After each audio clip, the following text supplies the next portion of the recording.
Hey there, welcome to Izzo's Place. It's Thirsty Thursday. Let's do the long review. So you might have seen me and Philip earlier on the short, or if not, please check out the channel and find that short where we did the neck pour of the Woody Creek. And even though that was only a week ago, some has been drunken. Some has been drank. Let's go with drank. And I think enough air has gotten in here that we're gonna go ahead and go for it. A lot of times I'll wait 2-3 weeks or longer, sometimes months, before I go into this. But we'll do this. Let me pour it, and then I'll talk about what little I know about the distillery for you. We'll let that open up a little bit. So the one interesting thing was, it's a twist off, but when I first tried to open it, boy, it sure does look like a cork, doesn't it? Anyway, so it kind of tricked me. So let me read what's on the bottle, and then I'll read a little bit off their website. So this is Woody Creek Distillers, Colorado straight bourbon whiskey, made with Rocky Mountain spring water, aged in new American oak. It's batch distilled. It's 45% alcohol by volume, or 90 proof if you like it that way. So they handcraft this in small batches. Distilled, aged, and bottled by Woody Creek Distillers, Basalt, Colorado. There's a website, Woody Creek Distillers, you can check out. We'll go there in a moment. And I do enjoy some when they have a unique bottle. So this is raised on the glass.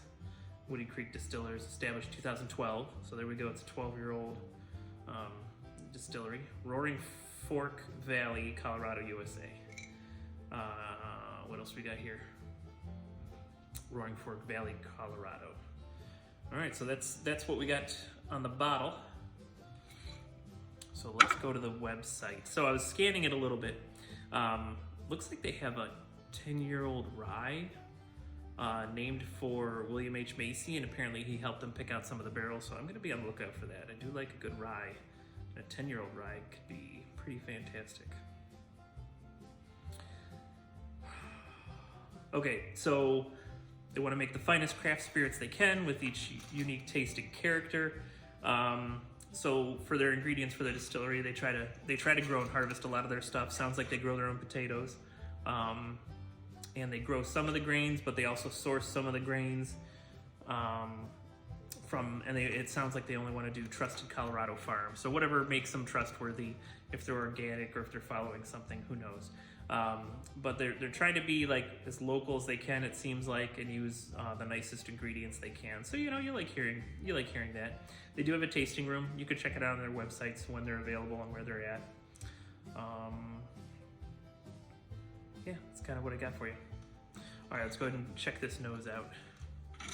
Actually, if you'll forgive me again, I'm going to pause this so that way you don't have to watch me watch a video. I'm going to pause this. I'll be right back after I check my initial response in the neck pour.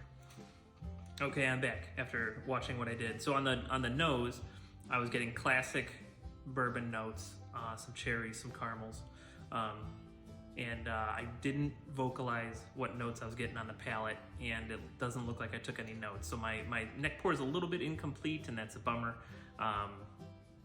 But anyway, we're gonna do this long review anywho. So, nosing number 1 of the Woody Creek Distillery Colorado Straight Bourbon Whiskey.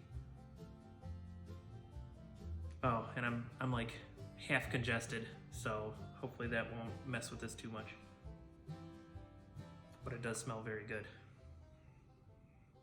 I'll have to look up what the retail is on this, because this was a gift from that fella, Philip. Really nice notes. Cherries and caramel. A little bit of oak.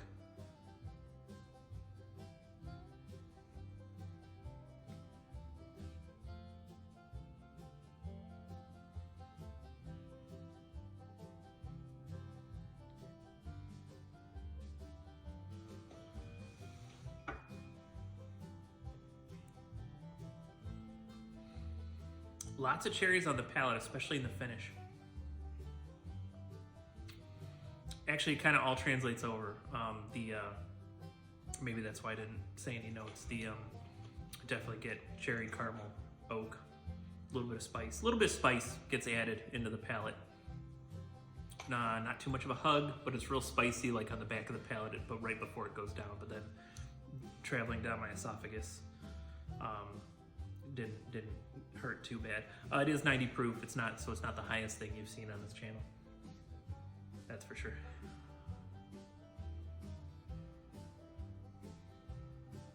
Going in for the second nosing.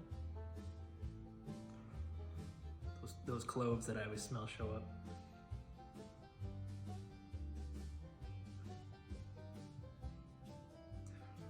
And when the cloves show up, usually the sweetness changes for me. So it's gone from a caramel, and it's cloves and maple now.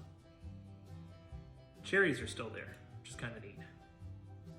So cherries, maple, clove on the second nosing. Let's see if it changed at all on the palate.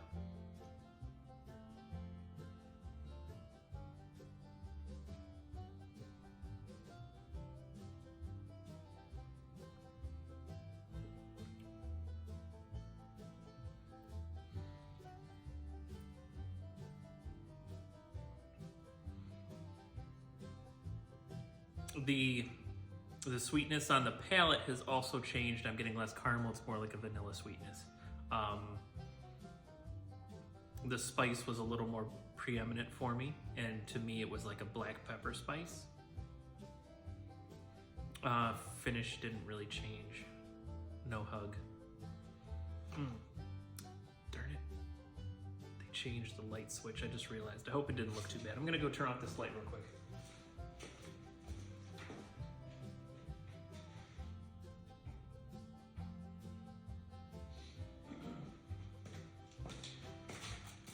Sorry about that, I'm a silly boy.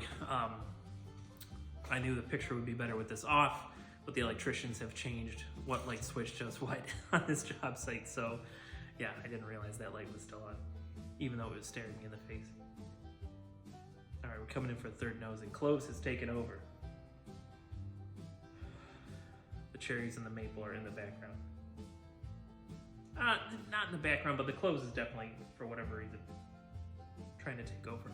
It's a nice pour. It's kind of intriguing. It would make a good cocktail, but it also is not bad for sipping. That's for sure.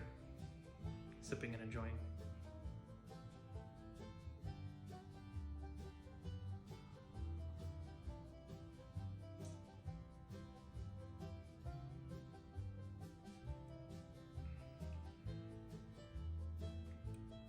It's got that pepper spice in the back, and I'm not complaining. That's a good taste to me. But the pepper spice is forward enough that it makes me forget what else I tasted like right before it.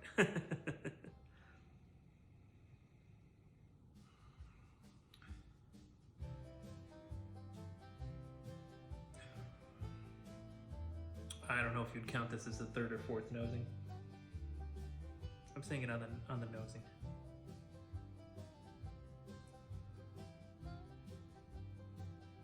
Okay, this time the cloves are still there, but they're muted. They've eased off on me now. The sweetness has changed once again, and it's turned into the vanilla sweetness that I got on the palate on the second tasting.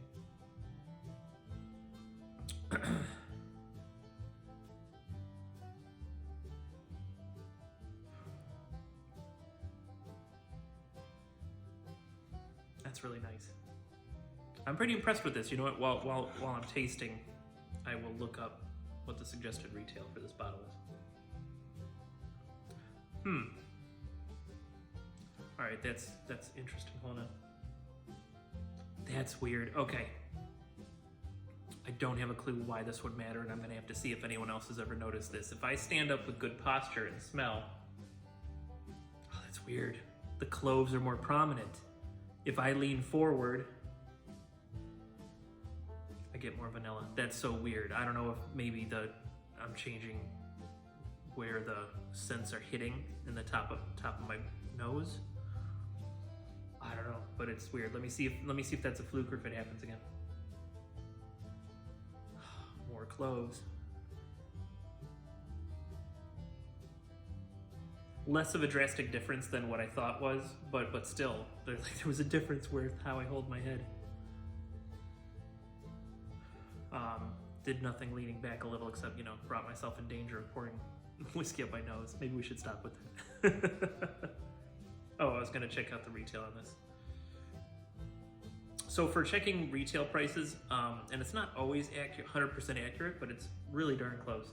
I go to OHLQ, to their website, the Ohio Liquor Council. I don't know if they're a council, whatever they are. And Ohio, because it's state controlled, a lot of times, with very few exceptions, it seems like Ohio has it at retail. The trick is finding it, and that's not always very easy. So what are we looking at? Woody Creek. And it's possible they're not selling it in Ohio, so we'll see. Woody Creek Distillery. Yeah, I'm not seeing it. So it might not be.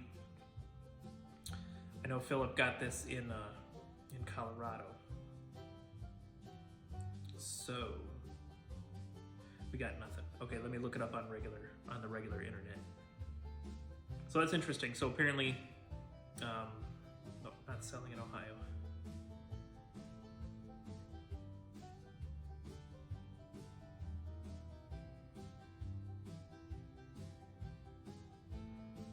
Okay, I don't know what the website Love Scotch is.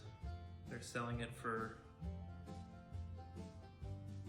$52.99. I don't know how accurate that is. DoorDash has it for $49.27. That's the rye, never mind.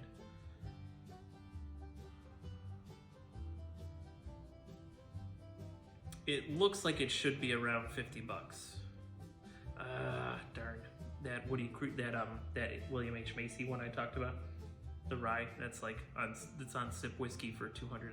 So I don't know what it normally costs, but I have a feeling I'm not going to find it anytime soon.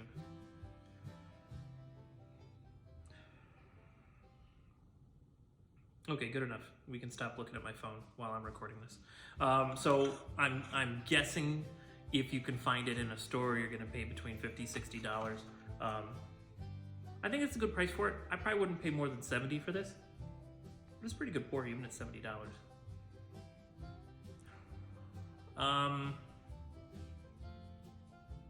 So I've got a bottle. So if I see a bottle, I'm not going to pick it up at this moment. And as I start, if I ever finish bottles, because I bought so many bottles, you know, it's hard to finish them, which is a good problem to have, I suppose.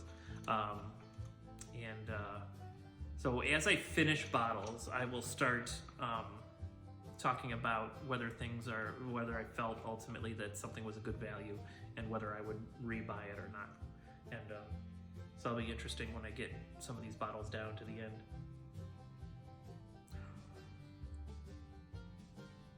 Yeah, so we're still closing vanilla.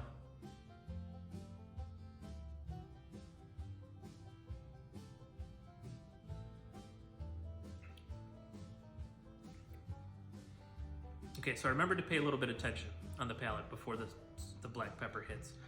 It was mostly maple and a little bit of oak, like an oak, a tannin, kind of dryness and feel to it. And then that black pepper spice hits me right as I'm swallowing it.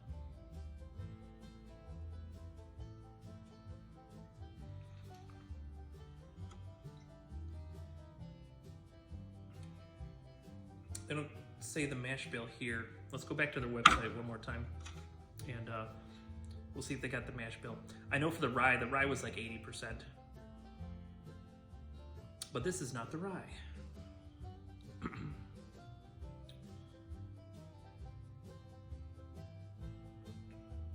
I would like to try that William H. Macy. Plus, I find him entertaining as an actor. All right, let's see what they say you get in their tastings. Just enough spice to get your attention. Hints of cinnamon, caramel, honey. Okay, I had the caramel. The maple or the vanilla could translate into honey. So yeah, so we were pretty close there. I didn't get the cinnamon, but that's just me. You know what? I believe when I was sipping this with Philip after the recording of that short, I think he was getting cinnamon on it. And then usually if someone says that to me, then I'll suddenly get it too. But it does not say any sort of mash bill, which is fine. A lot of distillers try to keep that stuff confidential anyway, or proprietary, things like that. So if you if you've tried this, please let me know your comments down below. Anytime you see a review, especially if you've tried it, put some comments down. And and let me know what you thought of it as well. But Woody Creek Distillery, I think it's a good pour. I did not, in all fairness, I'd have to say I did not buy this. This was a gift. But at what I think the retail is, $50 to $60, I think it's a good pour. And I wouldn't be sad if I paid that much for it. Up to 70. I'd go up to 70 for this bottle, at the most. All right, cool. Thank you so much for hanging out with me tonight. If you're working, work safely. If you're drinking whiskey, drink responsibly. But do everything with a little bit of whimsy. You're gonna have a good time. I'll see you next time you're hanging out at Izzo's place.